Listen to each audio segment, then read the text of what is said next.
Hi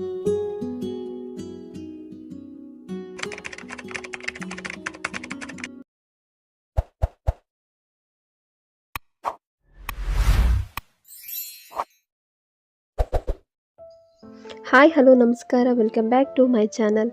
ಎಲ್ಲರೂ ಹೇಗಿದ್ದೀರಾ? ಆರಾಮಲ್ವಾ? ನಾನು ಕೂಡ ಚೆನ್ನಾಗಿದ್ದೀನಿ. ಇವತ್ತಿನ ವಿಡಿಯೋದಲ್ಲಿ ನಾನು ಒಂದು ಹರ್ಬಲ್ ಹೇರ್ ಪ್ಯಾಕ್ನ ಯಾವ ಥರ ರೆಡಿ ಮಾಡ್ಕೊಳ್ಳೋದು ಮನೇಲಿ ಅಂತೇಳಿ ತೋರಿಸ್ಕೊಡ್ತಾ ಇದ್ದೀನಿ. ಮನೇಲಿ ಇರುವಂತಹ ಎಲೆಗಳನ್ನು ಬಳಸ್ಕೊಂಬಿಟ್ಟು ಈ ಹರ್ಬಲ್ ಹೇರ್ ಪ್ಯಾಕ್ನ ನಾವು ಬಹಳ ಈಸಿಯಾಗಿ ನಾವು ಮನೆಯಲ್ಲೇ ತಯಾರು ಮಾಡ್ಕೊಬೋದು. ಈ ಹರ್ಬಲ್ ಪ್ಯಾಕ್ನ ಹಾಕೊಳ್ಳೋದ್ರಿಂದ ಕೂದಲು ಯಾವ ಥರ ಕಾಣುತ್ತೆ, ಹಾಗೆಯೇ ಹೇರ್ಸಿಗೆ ಯಾವ ಥರ ಎಲ್ಲ ಯೂಸಸ್ ಇದೆ ಅಂತೇಳಿ ನಿಮಗೆ ಮುಂದೆ ತಿಳಿಸ್ಕೊಡ್ತಾ ಹೋಗ್ತೀನಿ. ನಾನು ಈ ಪ್ಯಾಕ್ನ ಹಾಕ್ಕೊಂಡು ತಲೆನ ವಾಶ್ ಮಾಡ್ಕೊಂಡಿದ್ದೆ. ನೀವು ನೋಡ್ತಾ ಇರ್ಬೋದು ನನ್ನ ಹೇರ್ಸ್ ಎಷ್ಟು ಸಿಲ್ಕಿಯಾಗಿ ಹಾಗೆಯೇ ಆರೋಗ್ಯವಾಗಿ ಕಾಣ್ತದೆ ಅಂತೇಳಿ. ಬನ್ನಿ ಈ ಹರ್ಬಲ್ ಪ್ಯಾಕ್ನ ಮಾಡ್ಕೊಳ್ಳೋದಕ್ಕೆ ಏನೇನೆಲ್ಲ ಇಂಗ್ರೀಡಿಯೆಂಟ್ಸ್ ಬೇಕಂತೇಳಿ ನೋಡೋಣ. ಮೊದಲಿಗೆ ಒಂದು 30ರಷ್ಟು ಕರಿಬೇವು ಎಲೆನ ತೊಗೊಂಡಿದ್ದೀನಿ. ನನ್ನ ಹೇರ್ಸಿಗೆ ಇಷ್ಟು ಸಾಕಾಗತ್ತೆ. ನಿಮ್ಮ ಕೂದಲು ಸ್ವಲ್ಪ ದಟ್ಟವಾಗಿತ್ತು, ತುಂಬ ಉದ್ದ ಇತ್ತು ಅಂದರೆ ನೀವು ಹೆಚ್ಚಿಗೆ ಕೂಡ ತೊಗೊಬೋದು. ಇಲ್ಲ ಸ್ವಲ್ಪ ತೆಳುವಾಗಿದೆ, ಲೈಟಾಗಿದೆ, ಚಿಕ್ಕದಾಗಿದೆ ಅಂದರೆ ನೀವು ಸ್ವಲ್ಪ ಕಡಿಮೆ ಕೂಡ ಮಾಡ್ಕೊಳ್ಳಿ. ಒಂದು 5ರಷ್ಟು ವಿಳ್ಯದೆಲೆಯನ್ನು ತೊಗೊಂಡಿದ್ದೀನಿ, ಜವಾರಿ ವಿಳ್ಯದೆಲೆ ತೊಗೊಂಡಿದ್ದೀನಿ. 10 ದಾಸವಾಳದ ಎಲೆನೂ ಕೂಡ ತೊಗೊಂಡಿದ್ದೀನಿ. ನಿಮಗೆ ಇದರಲ್ಲಿ ಬಿಳಿ ದಾಸವಾಳ, ಕೆಂಪು ದಾಸವಾಳ ಅಂತೇಳಿ ನಾನು ಸ್ಪೆಸಿಫಿಕ್ಕಾಗಿ ಯಾವುದು ಕೂಡ ಹೇಳ್ತಾ ಇಲ್ಲ. ನಿಮಗೆ ಯಾವ ದಾಸವಾಳದ ಎಲೆ ಸಿಗುತ್ತೋ ಅದು ತೊಗೊಬೋದು. ಬೇಲೆ ಎಲೆನ ನಾನು ಒಂದು 5 ಎಲೆನ ತೊಗೊಂಡಿದ್ದೀನಿ. ಎಳೆದಿರುವ ಎಲೆನ ತೊಗೊಂಡಿದ್ದೀನಿ, ಓಕೆನಾ? ತುಂಬ ಬಲ್ತಿರೋ ಎಲೆನ ತೊಗೊಂಡಿಲ್ಲ. ಹಾಗೆಯೇ ಅಲೋವೆರಾವನ್ನು ಒಂದು 5 ಪೀಸಾಗಿ ನಾನು ಕಟ್ ಮಾಡ್ಕೊಂಡಿದ್ದೀನಿ. ಇವಿಷ್ಟನ್ನು ಕೂಡ ಸಣ್ಣದಾಗಿ ಕಟ್ ಮಾಡಿಕೊಂಡು ಅಥವಾ ಕೈಯಲ್ಲಿ ಈ ಥರ ಮುರ್ಕೊಂಡು ಮಿಕ್ಸರ್ ಜಾರಿಗೆ ಹಾಕಿಬಿಟ್ಟು ಚೆನ್ನಾಗಿ ಪೇಸ್ಟ್ ಮಾಡ್ಕೊಳ್ಳೋಣ. ಸ್ವಲ್ಪ ನೀರು ಬೇಕಾದರೆ ಸೇರಿಸ್ಕೊಬೋದು. ಎಲೆಗಳಲ್ಲೇ ನೀರಿನ ಅಂಶ ಇರೋದ್ರಿಂದ ಹೆಚ್ಚಾಗಿ ನೀರು ಹಾಕೊಳ್ಳೋ ಅಗತ್ಯ ಇರೋದಿಲ್ಲ. ನಾವು ತುಂಬ ನೀರು ಹಾಕಿದ್ವಿ ಅಂದರೆ ನಾವು ಪ್ಯಾಕ್ನ ಹಾಕ್ಕೊಂಡಾಗ ನೀರು ಸೋರತ್ತೆ. ಸೊ ಹಾಗಾಗಿ ಸ್ವಲ್ಪ ಆದಷ್ಟು ನಾವು ಚಟ್ನಿ ಎಲ್ಲ ಮಾಡ್ತೀವಲ್ಲ, ಪ್ಯಾಕ್ ಅಂದರೆ ಆಲ್ಮೋಸ್ಟ್ ಅಲ್ಲಿ ಎಲ್ರಿಗೂ ಗೊತ್ತಿರುತ್ತೆ. ಚಟ್ನಿಯ ಕನ್ಸಿಸ್ಟೆನ್ಸಿಯಲ್ಲಿ ನೀವು ಈ ಪ್ಯಾಕ್ನ ರೆಡಿ ಮಾಡ್ಕೊಬೇಕಾಗುತ್ತೆ. ತುಂಬ ನೀರು ಮಾಡ್ಕೊಂಬಿಡಿ, ಸ್ವಲ್ಪ ದಪ್ಪಗೆ ಇರಲಿ, ಆಯಿತಾ? ಅಲೋವೆರಾ ನೋಡಿ ನಾನು ಸಿಪ್ಪೆನ ತೆಗ್ದಿಲ್ಲ, 5 ಭಾಗವನ್ನಾಗಿ ಕಟ್ ಮಾಡ್ಕೊಂಡಿದ್ದೀನಿ. ಇದನ್ನು ಕೂಡ ಇದರಲ್ಲಿ ಸೇರಿಸ್ಕೊತಾ ಇದ್ದೀನಿ. ಇವಾಗ ಇದನ್ನು ಪೇಸ್ಟ್ ಮಾಡ್ಕೊಂಬರ್ತೀನಿ. ತಲೆ ಕೂದಲಿಗೆ ಈ ಪ್ಯಾಕನ್ನು ಹಚ್ಕೊಳ್ಳೋಕ್ಕಿಂತ ಮುಂಚೆ ನೀವೇನಾದರೂ ಎಣ್ಣೆ ಹಚ್ಕೊಂಡಿದ್ರಿ ಅಂದರೆ ಹಿಂದಿನ ದಿನ ತಲೆನ ವಾಶ್ ಮಾಡ್ಕೊಂಬಿಡಿ. ಯಾಕಂದರೆ ಪ್ಯಾಕ್ ಚೆನ್ನಾಗಿ ಹಿಡಿಬೇಕಂದ್ರೆ ಎಣ್ಣೆ ಇಲ್ಲದೇ ಇದ್ರೇ ಚೆನ್ನಾಗುತ್ತೆ. ನಾನು ಪ್ಯಾಕ್ಗಳನ್ನೆಲ್ಲ ಹಾಕೋಬೇಕಾದ್ರೆ ತಲೆಯಲ್ಲಿ ಎಣ್ಣೆ ಇಟ್ಕೊಳ್ಳೋದಿಲ್ಲ.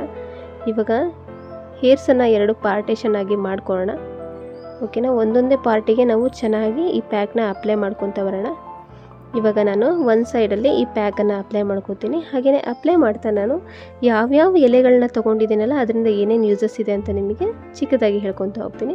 ನೋಡಿ, ಪ್ಯಾಕ್ ಈ ಥರ ರೆಡಿಯಾಗಿದೆ. ಇದನ್ನು ನಾವು ಈ ಥರ ನೆತ್ತಿಯಿಂದ ಹಚ್ಕೊತ ಬರಬೇಕಾಗತ್ತೆ. ಪೂರ್ತಿ ಬುಡಕ್ಕೆಲ್ಲ ಹಚ್ಕೊಂಡು ಆದಮೇಲೆ ಕೂದಲುಗಳಿಗೂ ಕೂಡ ಹಚ್ಕೊಂಡ್ರೆ ಒಳ್ಳೆಯದು. ಯಾಕಂದರೆ ನಾನು ತೊಗೊಂಡಿರುವಂತಹ ಎಲ್ಲ ಎಲೆಗಳು ಕೂಡ ಹೇರ್ಸಿಗೆ ತುಂಬ ಒಳ್ಳೆಯದಲ್ಲ. ಸೊ ಹಾಗಾಗಿ ನಾವು ಫಸ್ಟಿಗೆ ನೆತ್ತಿಗೆ ಚೆನ್ನಾಗಿ ಹಚ್ಕೊಳ್ಳೋಣ. ಉಳಿದಿರುವಂತಹ ಪ್ಯಾಕ್ನ ನಾವು ಹೇರ್ಸಿಗೆ ಕೂಡ ಅಪ್ಲೈ ಮಾಡ್ಕೊಳ್ಳೋಣ. ನಾನು ನನ್ನ ಪ್ಯಾಕ್ನ ಅಂದರೆ ನಾನು ಈ ಹರ್ಬಲ್ ಪ್ಯಾಕ್ನ ರೆಡಿ ಮಾಡ್ಕೊಳ್ಳೋದಕ್ಕೆ ನಾನು 5 ಪೇರ್ಲೆ ಎಲೆನ ಸೇರಿಸಿದೆ. ನಿಮಗೆ ಮುಂಚೆನೇ ತೋರಿಸಿದೆ. ಪೇರ್ಲೆ ಎಲೆ ನಾವು ಪ್ಯಾಕ್ನ ಹಾಕ್ಕೊಳ್ಳೋದ್ರಿಂದ ಏನಾಗುತ್ತೆ ಅಂತಂದರೆ ನಮ್ಮ ಕೂದಲು ಚೆನ್ನಾಗಿ ಉದ್ದವಾಗಿ ಬೆಳೆಯುತ್ತೆ. ನಮ್ಮ ಕೂದಲು ಚಿಕ್ಕದಾಗಿತ್ತು ಅಂತಂದರೆ ನಿಮಗೆ ಹೇರ್ ಸ್ವಲ್ಪ ಸಣ್ಣದಾಗಿರುತ್ತೆ, ಲಾಂಗ್ ಹೇರ್ ಇಷ್ಟ ಆಗ್ತಾ ಇರುತ್ತೆ. ನೀವು ಈ ಥರ ಪ್ಯಾಕ್ನ ಹರ್ಬಲ್ ಪ್ಯಾಕ್ನ ಯೂಸ್ ಮಾಡ್ಕೊತ ಬಂದರೆ ನಿಮ್ಮ ಹೇರ್ಸ್ ನಿಮಗೆ ಉದ್ದ ಬೆಳೆಯುತ್ತೆ, ಓಕೆನಾ? ನಾನು ಪೇರ್ಲೆ ಎಲೆನ ಯೂಸ್ ಮಾಡ್ತೀನಿ ಪ್ಯಾಕಲ್ಲಿ. ಹಾಗೆಯೇ ಪೇರ್ಲೆ ಎಲೆನ ನಾವು ಪ್ಯಾಕ್ಲಿ ಯೂಸ್ ಮಾಡೋದ್ರಿಂದ ನಮ್ಮ ಹೇರ್ ಫಾಲ್ ಕೂಡ ಕಡಿಮೆ ಆಗುತ್ತೆ.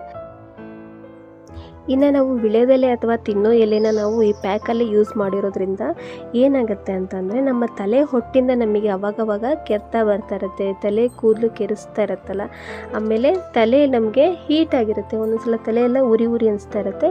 ಈ ವಿಳ್ಯದೆಲೆನೂ ಕೂಡ ನಾವು ಸೇರಿಸ್ಕೊಂಡು ಪ್ಯಾಕ್ ಹಾಕ್ಕೊಳ್ಳೋದ್ರಿಂದ ನಮಗೆ ಡ್ಯಾಂಡ್ರಫ್ ಸಮಸ್ಯೆ ಇದ್ರೂ ಕೂಡ ಕಡಿಮೆ ಆಗುತ್ತೆ. ಹಾಗೆಯೇ ಡ್ಯಾಂಡ್ರಫ್ ಅಂದ್ರೆ ತಲೆ ಹೊಟ್ಟಲ್ಲ, ತಲೆ ಹೊಟ್ಟು ಕೂಡ ಕಡಿಮೆ ಆಗುತ್ತೆ. ನನ್ನ ಹೇರ್ಸ್ ಉದ್ದ ಇರೋದ್ರಿಂದ ನನಗೆ ಪ್ಯಾಕ್ ತುಂಬ ಹೆಚ್ಚಿಗೆ ಬೇಕಾಗುತ್ತೆ. ನೀವು ಅಲೋವೆರಾ ಬೇಕಾದರೆ ಸ್ವಲ್ಪ ಹೆಚ್ಚಿಗೆ ತೊಗೊಬೋದು, ಓಕೆನಾ? ನನಗೆ ಇಷ್ಟು ಸಾಕಾಗುತ್ತೆ. ಸೊ ಹಾಗಾಗಿ ನಾನು ಇವನ್ನ ಕ್ರಮವಾಗಿ ಒಂದು ಪ್ಯಾಕ್ನ ರೆಡಿ ಮಾಡ್ಕೊಂಡಿದ್ದೀನಿ.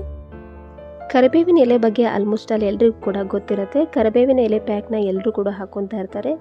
ಇವಾಗ ನಮ್ಮ ಹೇರ್ಸು ಉದ್ದ ಬೆಳೀತಾ ಇರುತ್ತೆ, ಬಟ್ ಏನಾಗುತ್ತೆ ಅಂದರೆ ಸ್ಪ್ಲಿಟ್ ಆಗಿಬಿಡುತ್ತೆ, ಓಕೆನಾ? ಸ್ಪ್ಲಿಟ್ ಆಯ್ತಂದರೆ ನಮಗೆ ಕೂದಲು ಬೆಳೆದಿದ್ದು ಕೂಡ ವೇಸ್ಟ್ ಆಗಿಬಿಡುತ್ತೆ. ಯಾಕಂತಂದರೆ ಸ್ಪ್ಲಿಟ್ ಆಗಿರೋ ಹೇರ್ಸ್ ಯಾವತ್ತಾದರೂ ಕೂಡ ಕಟ್ ಆಗೇ ಆಗುತ್ತೆ, ಇಲ್ಲ ನಾವಾದರೂ ಕೂಡ ಕಟಿಂಗ್ ಮಾಡಿಸ್ಬೇಕಾಗತ್ತೆ.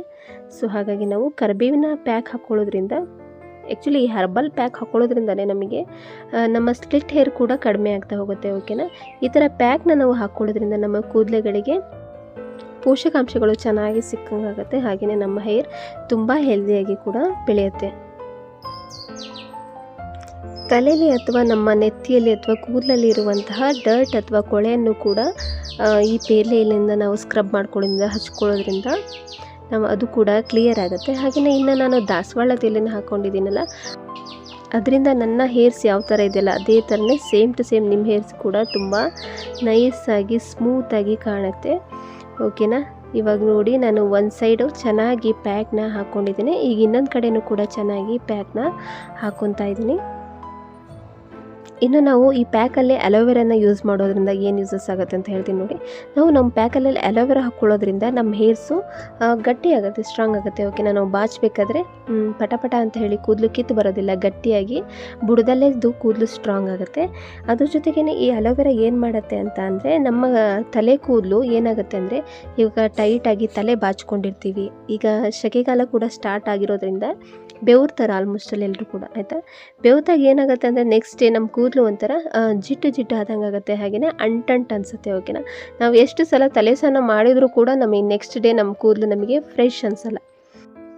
ಸೊ ಹಾಗಾಗಿ ನಾವು ಏನು ಮಾಡಬೇಕಂದ್ರೆ, ನಮ್ಮ ಈ ಥರ ಪ್ಯಾಕ್ಗಳನ್ನೆಲ್ಲ ಮಾಡ್ಕೊಬೇಕಾದ್ರೆ ಅಲೋವೆರಾನ ಸೇರಿಸೋದ್ರಿಂದ ನಮಗೆ ನಮ್ಮ ತಲೆ ಕೂದಲುಗಳು ಜಿಡ್ಡು ಅನಿಸೋದಿಲ್ಲ, ಹಾಗೆಯೇ ನಮಗೆ ಫ್ರೆಶ್ ಫೀಲ್ ಬರುತ್ತೆ. ಓಕೆನಾ ನೋಡಿ, ಈ ಥರ ನಾನು ಪ್ಯಾಕ್ನ ಎರಡೂ ಕಡೆನೂ ಈಗ ನೆತ್ತಿಗಳಲ್ಲಿ ಹಾಕ್ಕೊಂಡೆ. ನೆತ್ತಿ ಆದಮೇಲೆ ಈಗ ಕೂದಲಿಗೂ ಕೂಡ ಚೆನ್ನಾಗಿ ಪ್ಯಾಕ್ನ ಹಚ್ಕೊತಾ ಇದ್ದೀನಿ. ಹೇರ್ ಸಿಲ್ಕಿ ಆ್ಯಂಡ್ ಸ್ಮೂತಿ ಆಗಲಿ ಅಂತ ಹೇಳ್ಬಿಟ್ಟು ಕಂಡೀಷ್ನರ್ ಅಥವಾ ಶಾಂಪುಗಳನ್ನ ಅಪ್ಲೈ ಮಾಡ್ಕೊತಾ ಇರ್ತಾರೆ. ಬಟ್ ಅದು ರಿಸಲ್ಟ್ ಅವರಿಗೆ ಈಗಲೇ ಗೊತ್ತಾಗೋದಿಲ್ಲ. ಹೇರ್ಸ್ ಕೂಡ ಬೆಳ್ಳಗಾಗುತ್ತೆ. ಹಾಗೆಯೇ ಕೆಲವೊಬ್ಬರಿಗೆ ಎಲ್ಲ ಥರ ಶಾಂಪುಗಳು ಅವ್ರ ತಲೆ ಕೂದಲಿಗೆ ಹೋಗ್ತಾ ಇರಲ್ಲ, ಹೇರ್ ಫಾಲ್ ಆಗುತ್ತೆ. ಅದೆಲ್ಲ ರಿಸಲ್ಟ್ ಅವರಿಗೆ ಈಗಲೇ ಗೊತ್ತಾಗೋದಿಲ್ಲ. ಬಟ್ ನೀವು ಈ ಥರ ಹರ್ಬಲ್ ಹೇರ್ ಪ್ಯಾಕ್ನ ನೀವು ಮನೆಯಲ್ಲೇ ಯೂಸ್ ಮಾಡೋದ್ರಿಂದ ನಿಮಗೆ ಯಾವುದೇ ಥರ ಅಡ್ಡ ಪರಿಣಾಮಗಳು ಕೂಡ ಆಗೋದಿಲ್ಲ. ನನಗೆ ತುಂಬ ಇಷ್ಟ ಆಗುತ್ತೆ ಈ ಥರ ಪ್ಯಾಕ್ಗಳನ್ನೆಲ್ಲ ಹಾಕ್ಕೊಳ್ಳೋದಕ್ಕೆ. ನಾನು ಟ್ರೈ ಮಾಡಿರೋ ಪ್ಯಾಕಲ್ಲಿ ನನಗೆ ರಿಸಲ್ಟ್ ಚೆನ್ನಾಗಿ ಬಂತು ಅಂದರೆ ನಿಮಗೆ ಸಜೆಸ್ಟ್ ಮಾಡ್ತಾ ಇರ್ತೀನಿ. ನೀವು ನನ್ನ ವ್ಲಾಗ್ಗಳಲ್ಲಿ ನೀವು ಅಬ್ಸರ್ವ್ ಮಾಡಿರ್ಬೋದು, ಸ್ಟಾರ್ಟಿಂಗ್ ನಾನು 2 ವೀಡಿಯೋನ ಹಾಕಿದೆ, ಅದನ್ನು ಕೂಡ ನೀವೆಲ್ಲ ಯೂಸ್ ಮಾಡಿದ್ದೀರಿ ಅಂತ ಅಂದ್ಕೊತಾ ಇದ್ದೀನಿ. ನನಗೆ ಮೊನ್ನೆ ಒಬ್ಬರು ಕಾಮೆಂಟ್ ಹಾಕಿದರು, ನಿಮ್ಮ ಹೇರ್ಸಿಗೆ ನೀವು ಇಷ್ಟು ಲಾಂಗಾಗಿ ಬೆಳೆಯೋದಕ್ಕೆ ಇಂದುಲೇಖ ಹೇರ್ ಆಯಿಲ್ ಏನಾದರೂ ಯೂಸ್ ಮಾಡ್ತಾ ಇದ್ದೀರಾ ಅಂತೇಳಿ. ನಾನು ಯಾವುದೇ ಥರದ್ದು ಪ್ರಾಡಕ್ಟ್ಗಳನ್ನ ಎಣ್ಣೆಗಳನ್ನ ಕೂಡ ಯೂಸ್ ಮಾಡೋದಿಲ್ಲ. ಮನೆಯಲ್ಲೇ ನಾನು ಕೊಬ್ಬರಿ ಎಣ್ಣೆನ ನನಗೆ ಬೇಕಾಗಿರೋ ಹಾಗೆ ರೆಡಿ ಮಾಡ್ಕೊತೀನಿ. ನಾನು ನಿಮಗೆ ಒಂದು ಎಣ್ಣೆ ಕೂಡ ಸಜೆಸ್ಟ್ ಮಾಡಿದ್ದೆ, ಈರುಳ್ಳಿ ಎಣ್ಣೆ ಅಂತ ಹೇಳ್ಬಿಟ್ಟು. ಆ ಈರುಳ್ಳಿ ಎಣ್ಣೆನೇ ನಾನು ಯಾವಾಗಲೂ ಕೂಡ ಹಚ್ಕೊಳ್ಳೋದು. ನನಗೆ ಅದು ಅಭ್ಯಾಸ ಇರೋದ್ರಿಂದ ನನಗೇನು ಸ್ಮೆಲ್ ಕೂಡ ಅನಿಸೋದಿಲ್ಲ. ಈರುಳ್ಳಿ ಎಣ್ಣೆನ ಯಾವ ಥರ ಪ್ರಿಪೇರ್ ಮಾಡ್ಕೊಬೇಕು ಅಂತ ಹೇಳಿ ನಾನು ಒಂದು ವಿಡಿಯೋ ಕೂಡ ಮಾಡಿ ಹಾಕಿದ್ದೀನಿ, ಚಾನಲಲ್ಲಿ ನೀವು ಚೆಕ್ ಮಾಡ್ಕೊಬೋದು. ಪೂರ್ತಿ ಹೇರ್ ಪ್ಯಾಕ್ನ ನಾನು ಹಚ್ಕೊಂಡಾಯಿತು. ಇದನ್ನು ಈಗ ಒಂದು 30 ನಿಮಿಷಗಳ ಕಾಲ ನಾನು ಹಾಗೆ ಬಿಡ್ತೇನೆ. ಇವಾಗ ನೋಡಿ, ನಾನು ತಲೆ ಸ್ನಾನ ಮಾಡ್ಕೊಂಬಂದು ನಿಮಗೆ ರಿಸಲ್ಟ್ ಯಾವ ಥರ ಇದೆ ಅಂತ ಹೇಳಿ ತೋರಿಸ್ತಾ ಇದ್ದೀನಿ. ನೋಡ್ತಾ ಇದ್ದೀರಲ್ಲ ನನ್ನ ಹೇರ್ಸ್ಗಳು ಎಷ್ಟು ಚೆನ್ನಾಗಿ ಕಾಣಿಸ್ತಾ ಇದೆ ಅಂಥೇಳಿ. ಐ ಹೋಪ್ ನಿಮಗೂ ಕೂಡ ಇದೇ ಥರ ಹೇರ್ಸ್ ಬೇಕು ಅಂತಂದರೆ ನಾನು ಸಜೆಸ್ಟ್ ಮಾಡಿರುವಂತಹ ಪ್ಯಾಕ್ನ ಯೂಸ್ ಮಾಡಿ. Thanks for watching my video. Thank you.